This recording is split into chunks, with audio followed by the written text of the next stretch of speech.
তাহলে আমি শ্বশুর বাড়ি যাই গোস্ত চাবা খাবো নি কেমন পিঠে খাবো নাকি করে পিঠে খাবো নাকি করে এত পাপ যে আমার জ্বালাতে জ্বালাতে আসতেছে তাতে আমার সহ্য হচ্ছে না তুই বুঝতে পারতেছিস না আসন তোর এই শাশুড়ি আর তুই বাবা পিঠে মানে এদিকে তো আগায় মানে বাবা পিঠে বানাইছে তো ভারী মজা শ্বশুর বাজারকে বিয়ে করেছে একটা কথা ঢং তাই বিয়ে করেছি কিনা বিয়ে না করে তোরটা আসলো বলছি আমার তোরে কত টাকা আপনার কোনো ছেলে বিলে হয়নি শ্বশুর বাজার কপাল আমার কপাল আমার যাবই কয় যে আমার ছেলে পেলে হয়েছে কিনা কম তো দেখি আমি আর কোন দিকে যাই তাহলে তোর মারিয়ে অথবা গুঁড়ো করে দেবো কিন্তু একেবারে দেখেছিস তাহলে আমি শ্বশুর বাড়ি যাই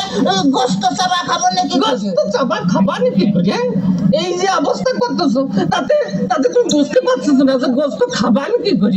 তোর সাথে মিয়া বিয়ে দিয়ে আমি ছাই খাইছি ছাই ছাই খাতে গেলেন কে আমার কাছে বলেই তো 10 কেজি চাল পাঠা দিতাম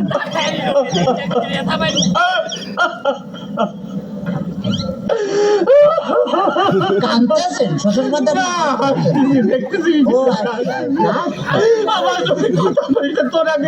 তোর আমি একদম সাথে দিয়ে বাইরে দাঁত ভাঙিয়ে বেলাতে পারি একেবারে দেখছি না ওই তাহলে তো বললাম আমি যে দাঁত ফেলা দিলে আমি গোস্ত চাবা খাবো না কেমন তোর দোহাই লাগে তোর দোহাই লাগে আর কথা কইছে তোর দুইটা বাপে ধরেছি তোর দুইটা পায়ে ধরেছি আর কথা কইছি আর কথা কইছি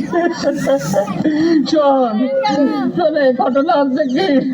যে এভাবে জ্বালাতন যদি করিস তাহলে আর আমি পারবো না আমি ৬৮,০০০ গ্রামের মেয়ের বাপকে বলবো যোগো মেয়ের বাপরা তোমরা আমার মতো এইরকম হারামজাদা সওয়ালের সাথে মেয়ে বিয়ে দিয়ে না মেয়ে বিয়ে দেওয়ার আগে ভাইবে দেখবা যে সেই মেয়ের জামাই ভাত কাপড় দিতে পারে কিনা জামার বাড়ি ঘর দূর আছে কিনা জামাই ঠিক মতো মেয়ের পাশে মানাই কিনা তারপরেই তোমরা মেয়েকে বিয়ে দিও শ্বশুর